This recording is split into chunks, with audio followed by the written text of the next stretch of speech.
10,000 ships, and they send us back fire and fury. The words rip through the bridge of the Unmaker, Admiral Calric Voss's Gaul's flagship, as the first orbital detonations bloom against Earth's atmosphere. From the viewport, streaks of silver burn like vengeful gods hurling spears at the heavens.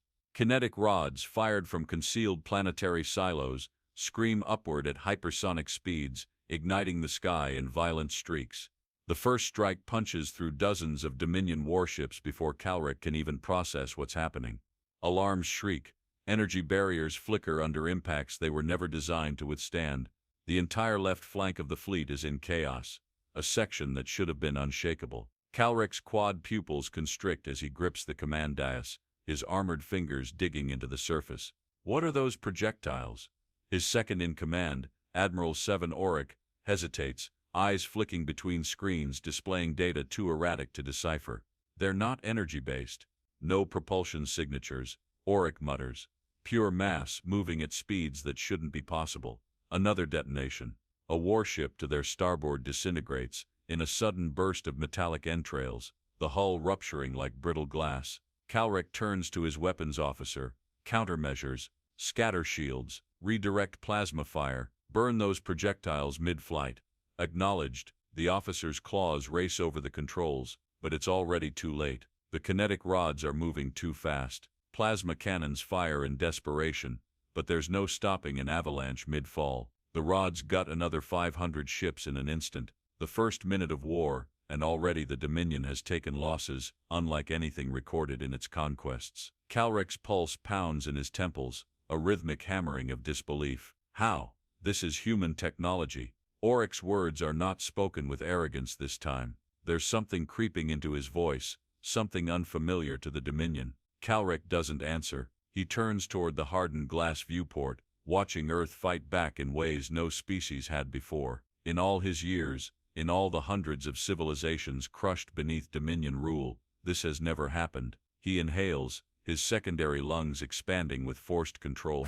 The battle is not over. Deploy the first invasion wave, he growls, voice like an iron weight against stone. Beneath them, the lower fleet tier opens. Dropships spill from the belly of the Dominion fleet, descending toward Earth like an avalanche of black steel. 300,000 troops, shock mechs, aerial bombers, everything to bring this world to its knees. Calric watches them vanish into the clouds, the glow of atmosphere licking at their hulls. Now humanity would know fear. Then the second surprise arrives. It starts small, a ripple through the Dominion's fleet-wide battle network, a flickering in command signals. Something is interfering with our deployment relay, Auric says, his jaw set.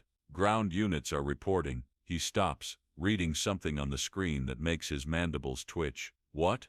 Calric demands. Ground teams aren't reporting at all. Auric turns his eyes toward him, something dark blooming behind them. They've gone dark. Calric's chest tightens. He turns toward the holotable, his fingers slamming against the controls to display the landing sites. There is nothing. No confirmation signals, no squad positioning updates, no life readings. Calric stares at the silent, blinking indicators where his first wave should be. Not a single transmission is coming back. That should be impossible. His throat tightens. He's seen planetary resistance before. He's seen last stand uprisings, desperate militias trying to resist the inevitable, but never has an entire invasion wave vanished into silence within minutes. His hands curl into fists. Send in a second wave, full aerial bombardment, burn their cities if you must. Admiral Auric says, and there is something in his tone that unsettles Calric to his core. He follows Auric's gaze. Every sensor on the fleet is detecting something. A signal, a pulse, not coming from human forces, not originating from any known installation. It is coming from the lower thermosphere, blanketing the battlefield in a subsonic disruption field. Calric's stomach turns to ice. The last time the Dominion faced something this widespread, it was a rebel faction utilizing gravitic feedback loops to scramble Dominion neural links. It had cost them 17 warships before it was neutralized, but humans do not have that technology. He looks back at the vanishing first wave, and the feeling worsens. Sir, one of the officers murmurs, we have a transmission. A voice cuts through the Dominion's command channels, breaking past encryption layers, as if they were made of paper. It is human, deep, calm, and utterly unimpressed. You were told we would surrender, the voice says. You were told we were weak. The bridge falls deathly silent. Every Dominion officer stiffens. You were lied to. The transmission cuts, and in its place, something far worse appears on Calrec's command screen. The first images from the ground invasion, not the destruction of cities, not humans fleeing in terror. The wreckage of Dominion dropships, torn open like brittle eggshells. The first wave never even made it to proper combat. They were shredded before they could deploy. Calrec's blood runs cold. He finally understands. The humans hadn't been scrambling to resist. They had been waiting for the Dominion to commit to battle, waiting for the first mistake. His grip on the dais tightens until he can feel the metal groan under his hands. His breathing is steady, but beneath it, something new lingers, something foreign, something he has never felt before, a deep, unshakable sense of unease. Admiral Oryx's voice is low. What are your orders? Calrec exhales slowly, controlling the weight pressing against his chest. He has to adapt. He has to outthink them. Prepare the third wave, he finally says. The only sound is the distant roar of warships, the distant crackling of energy, and the distant dreadful certainty that this war will not be won easily. And for the first time in his long decorated career, Calrec Voss's Gaul does not know if it will be won at all. Calrec Voss's Gaul did not make the mistake of underestimating an enemy twice. Yet as he stared at the silent wreckage of his first invasion wave, an unease slithered beneath his carapace, curling in the recesses of his mind like an infection. The ground forces, 300,000 elite Dominion troops, had simply ceased to exist. Their signals vanished, their transmissions swallowed by silence. The bodies were out there, somewhere below the storm-laced clouds of this backwater planet, unaccounted for, lost to the unknown. And worse, Earth's response had not been that of desperation. It had been practiced. Calrec had spent his life waging war against civilizations that begged, screamed, and bargained for survival. Yet here, there had been no pleas for mercy, no offers of surrender. The humans had let Dominion boots touch their soil before ripping them from existence. Cold fury coiled in his chest. He turned, his plated boots striking the command platform with deliberate weight. Deploy the third wave. Admiral Oryx hesitated. It was barely perceptible, a pause between breath, a moment of hesitation behind his multifaceted gaze, but Calrec saw it. You have doubts? Calrec's voice was stone against steel. Oryx didn't flinch, but his mandibles shifted. We assumed their defenses would be primitive. They aren't. If we rush another wave without understanding what happened to the first, Calrec lifted a single finger, a gesture not of dismissal but warning. You think I am unaware of the risk? You think I do not recognize the shift in this battle? He stepped forward, slow, deliberate. Our forces are not some fragile swarm to be crushed by a minor resistance. We are the Dominion. We adapt. We annihilate. His voice dropped to something colder. Send in the third wave. I want answers. Oryx bowed his head in submission. Understood, Admiral. Calrec exhaled through his secondary slits as Oryx relayed the order. This war was not yet lost. He would crush whatever illusions the humans harbored. The third wave descended like a storm. Their landing was surgical, troop carriers knifing through the atmosphere in tight formations, their re-entry blazing against the sky. This was not a blind charge. This was an occupation. The first wave had been an introduction. The third wave would be a lesson. The moment Zalvran, the ground war marshal, stepped onto Earth's surface, he felt the weight of something unseen pressing against his senses. The air was thick, charged, not just with the scent of charred metal and pulverized stone, but something older, something human. It was not the smell of defeat.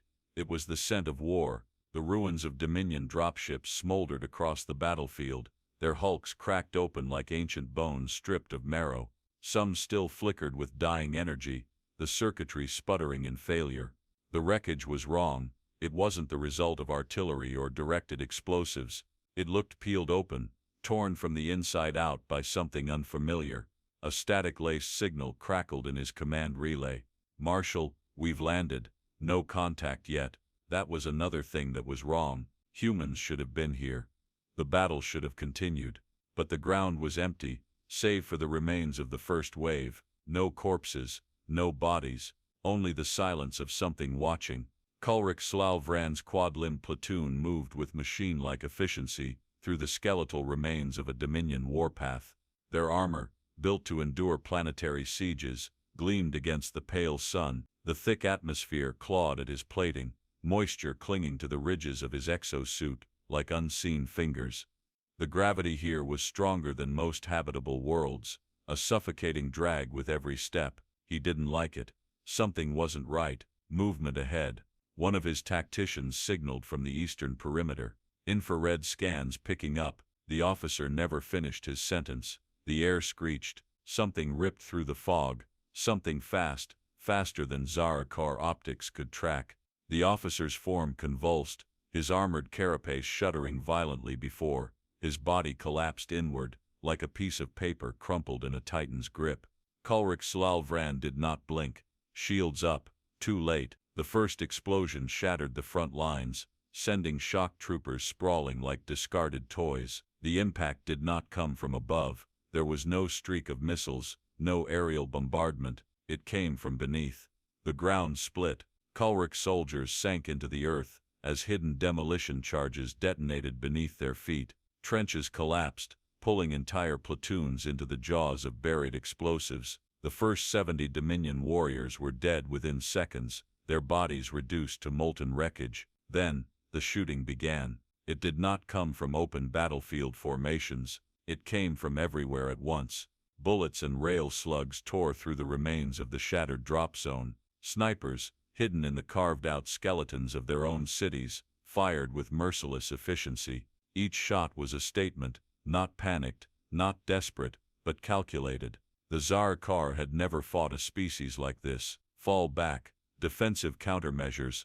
Zalvran never finished his order. A human dropped from the ruins above, landing with the fluidity of something born in battle. His combat armor was not Dominion grade, not energy enhanced or genetically augmented, but it was built for survival. The human's rifle kicked back against his shoulder as he shot Zalvran in the chest. The impact sent the war marshal staggering, his shields flaring from the kinetic force. But it wasn't the impact that made him freeze, it was the expression on the human's face. There was no fear, no hesitation, only a quiet, knowing smile, the kind of smile that did not belong to prey. Zalvran roared, raising his plasma lance to cut the human down, but the human was already moving, weaving through the wreckage, disappearing into the ruins as quickly as he had come. It was not retreat, it was bait. Do not chase them, Zalvran barked, voice booming through the battlefield. Some of his forces ignored him, some pursued,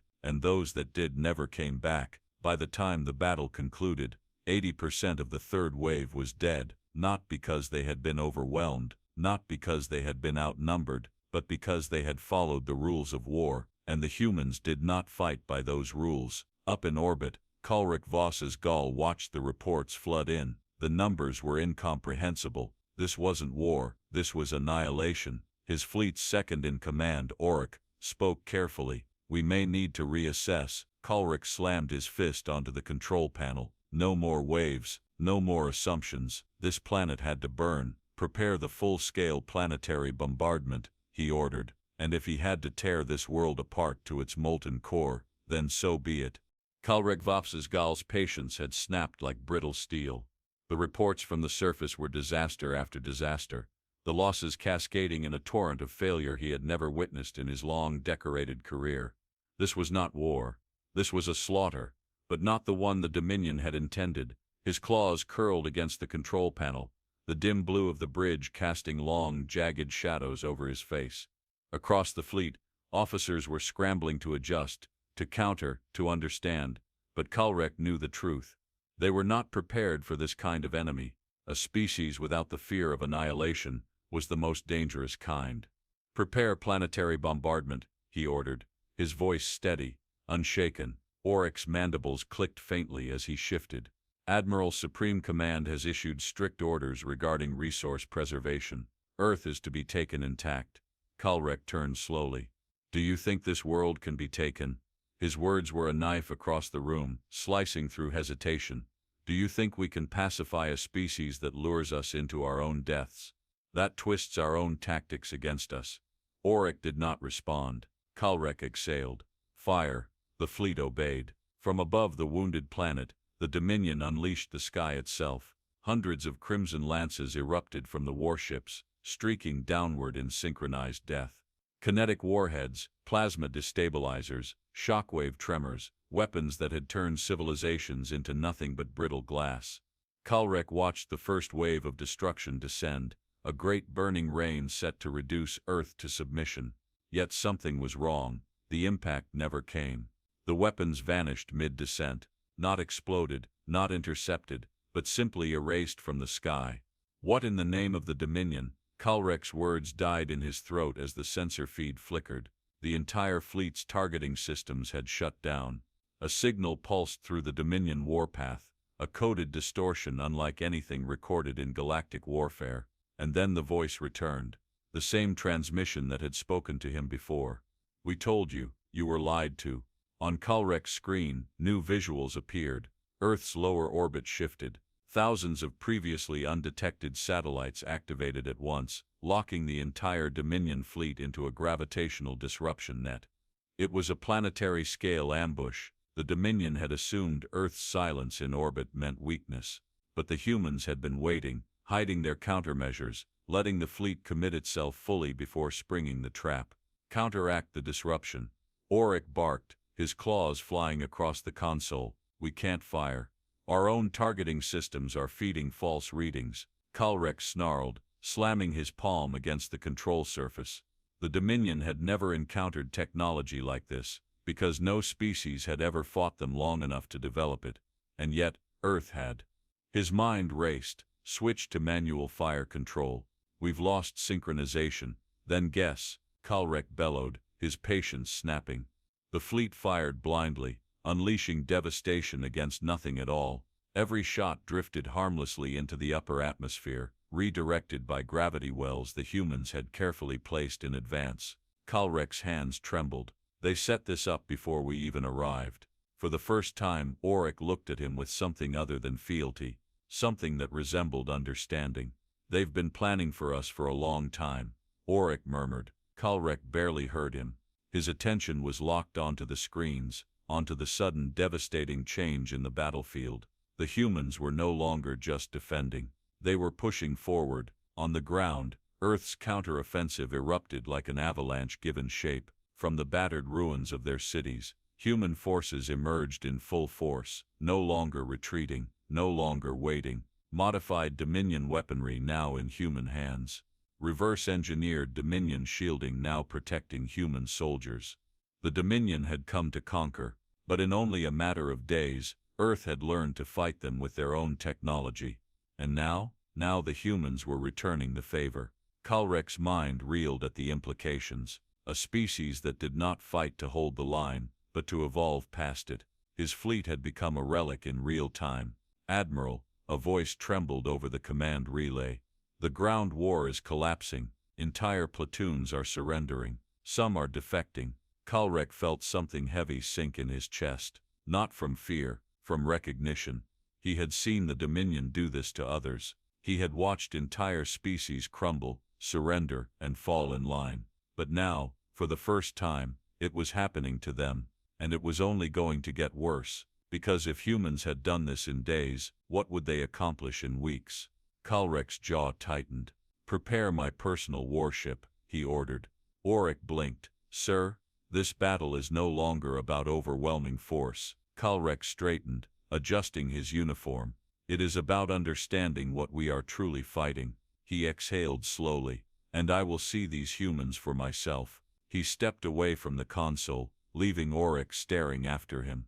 The bridge pulsed with the dim glow of failing screens, the distant echoes of a fleet losing its grip on a war it had already committed to. Kalrek would not let this world break the Dominion, but the question creeping at the back of his mind was far worse. What if it already had?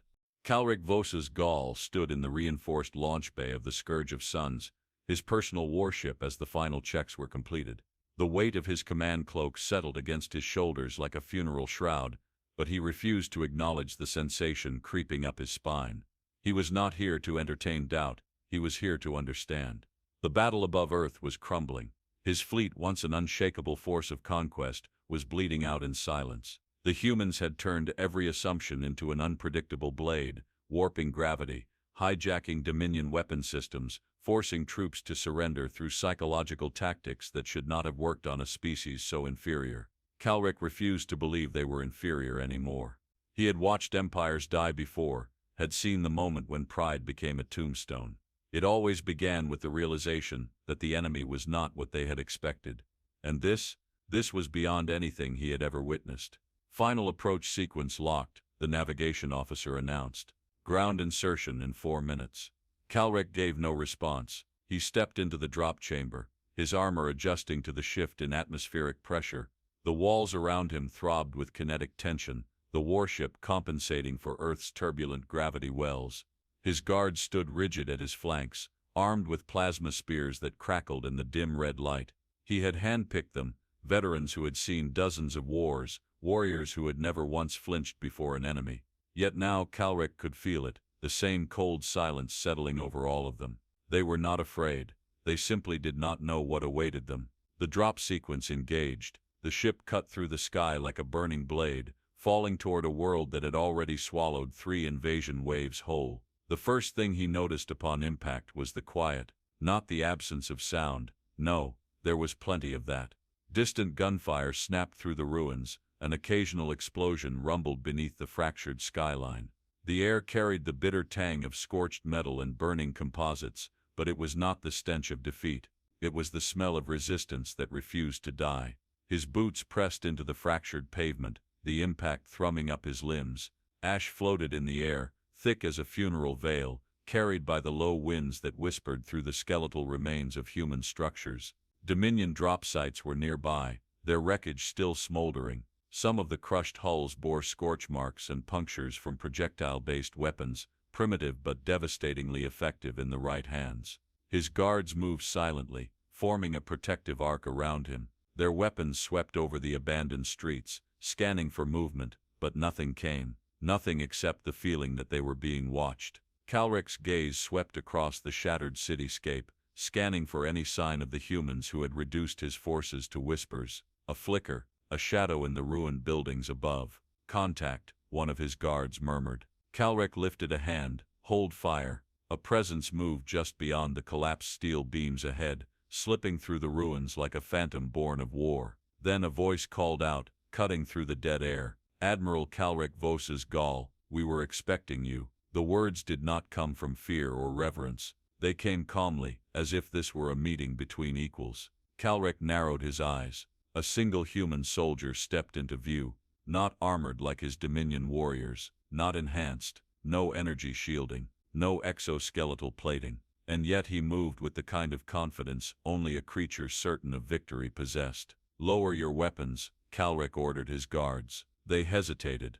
I said lower them. The guards obeyed, though their grips on their plasma spears did not relax. The human studied him for a moment, his expression unreadable. Not hatred, not fear, something else. You've been waiting for me, Calric said at last. A slight nod. We knew you'd come down. It was only a matter of time. Calric's jaw tensed. Why not kill me now? Because killing you would be easy. The human's eyes flickered with something dangerous. And we're not here for easy. A pause. Then the human turned, motioning for Calric to follow. Calric didn't move. What game are you playing? The human exhaled, tilting his head slightly. You think you understand war. That's your problem. He gestured to the wreckage surrounding them. We don't fight wars the way you do. We fight wars to win. Calric did not move, but inside something unsettled. This was not a desperate species struggling to hold on. This was a species dragging its enemies into the abyss and daring them to claw their way back out.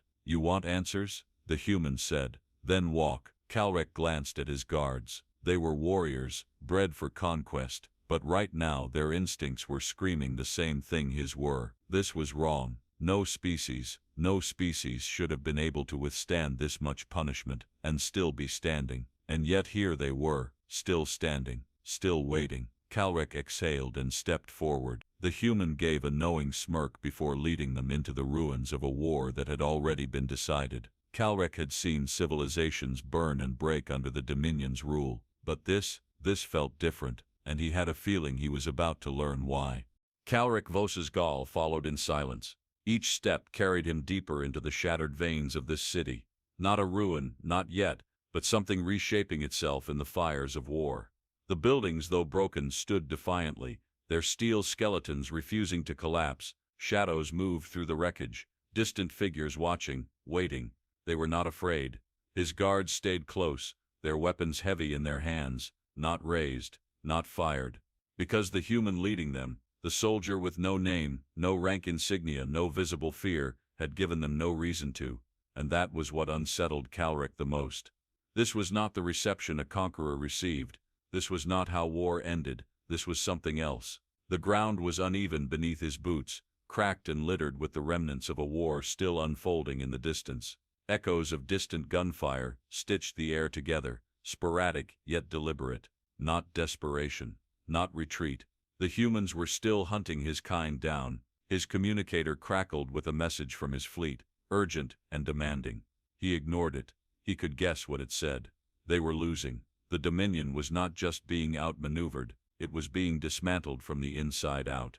The soldier guiding them finally stopped at what remained of an old structure, some kind of human war bunker, reinforced by layers of scavenged Dominion plating. They had taken his people's technology and twisted it into their own defense. Without a word, the soldier gestured for Calric to step inside. His guards bristled, waiting for a command. Calric gave none. He stepped forward into the dark. Inside, the air was thick with heat, with sweat and exhaustion, but not defeat. The walls carried the weight of a people who had refused to break, covered in maps, battle plans, old relics of past wars. These were the kinds of walls built by survivors, by those who never intended to surrender. And at the center of it all, seated at a battered table, was an older human, a commander, a leader. He did not stand, he did not bow. He merely studied Calric the way one might look at an animal trapped in a snare. "You took your time getting here," the man said, his voice low, edged with the kind of exhaustion that did not weaken but sharpened. Calric took a measured breath. "What is this?" "A conversation," the human answered. Calric's jaw tensed. "You think a conversation will end this war?" The commander finally stood, stepping into the light. His uniform was old, battle-worn, patched in places where plasma fire had torn through the fabric. There were no medals, no unnecessary displays of rank. The Dominion placed worth in symbols, in the weight of titles and authority. Humans did not. They placed their worth in action. "You want to know why you lost," the human said, his gaze steady. "Why your fleet is breaking, why your soldiers are surrendering in numbers your command never thought possible." Calric did not respond, because that was the truth he did not want to face. The human exhaled slowly, stepping closer. "You thought war was about power, about firepower, strategy, overwhelming force, but war is about who refuses to die." His voice did not rise, but it cut deeper than any blade could. "You came here believing we would kneel, that our governments would fracture, that our people would break, that we would beg." His lips curled, something between amusement and something far more dangerous. "We don't break, Calric." Calric's throat tightened. "You think this is victory," he forced out. "You think surviving makes you something more than what you are." The human shook his head. "No," he said, voice calm, "but you do." Calric's breath hitched. "You came here thinking you were the next gods of this galaxy," the human continued, "that no one could stand against you, and now you're realizing we're not fighting for our world, we're fighting because we're built for war in a way your kind will never understand." Calric's hands clenched. "We are not afraid of you, that's your problem," the human said. "You should be." A transmission flickered to life behind him. A screen, damaged and flickering, but still functioning enough to display the latest reports from space. Calric saw his fleet retreating, or what remained of it. Hundreds of Dominion warships had already been lost. Entire battalions had vanished into the black, surrendering to humans rather than face complete annihilation. His fleet was fracturing, and Earth's first warships, ships built from scavenged Dominion wreckage, outfitted with new human technologies, were already taking flight, not fleeing, chasing. Calric's stomach turned to iron. "You wanted to take Earth," the human said, watching Calric's expression darken. "But the truth is, you just gave us the stars." Calric tore his gaze away from the screen, his breath sharp. You think this is over? His voice was low, dangerous. You think we won't return? The human only smiled. Maybe you will, he said. And when you do, we'll be waiting, not on Earth. He gestured toward the screen, toward the warships that had been born from this invasion. Out there. The words landed like the first strikes of a funeral bell, not because they were spoken with anger or hatred, but because they were spoken as fact. Calric had lost, not just the battle, not just the war, he had lost the future. The Dominion had come to take a world, and in doing so, they had created something far worse, something they could never contain, a species that had not just survived conquest, but had evolved because of it. Calric Vos's Gaul stood there, his mind struggling to grasp what had been done. You could let us go, he said finally, voice quiet. You could take your victory and rebuild. The human didn't even hesitate. That's not how we work. Calric exhaled. He understood. He turned toward the exit, his guards flanking him. The transmission behind him still flickered, playing the final images of the Dominion's failure. As he stepped back into the night, the sky above him was no longer filled with falling Dominion ships. It was filled with human warships, rising from the ashes. Calric Vos's Gaul had come here believing he would erase this world. Instead, he had witnessed the birth of something that could never be erased. And as he walked into the ruins of a war he had already lost, he realized something else. This was not the end of Earth. This was the beginning of humanity.